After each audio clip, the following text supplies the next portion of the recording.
Tämä tarina sopi tähän aikaan Malmöön melkoiden jälkeen.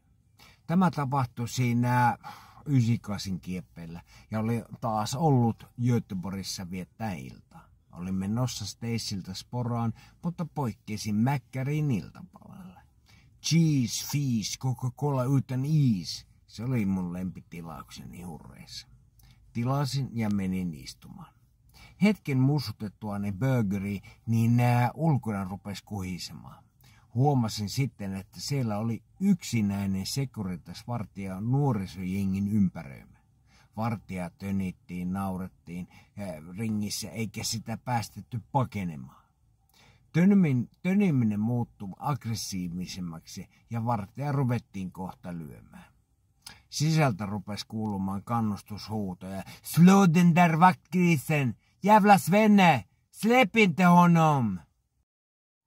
Katsoin ympärille, että näkikö joku muu tämän kauhuuden. Huomasin nopeasti, että olin sen mäkin ainoa valkonaama. Tuli vähän orpo-olo ja meni suusuppuun. Ahmasin loput syötävät ja lähin vähin äänin. Stacella oli poliisit parkissa, meni mainitsemaan mitä mäkin edessä tapahtui ja sinne hän lähti kiireen vilkkaan.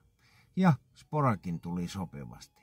Mä meinasin olla väärässä paikassa väärä.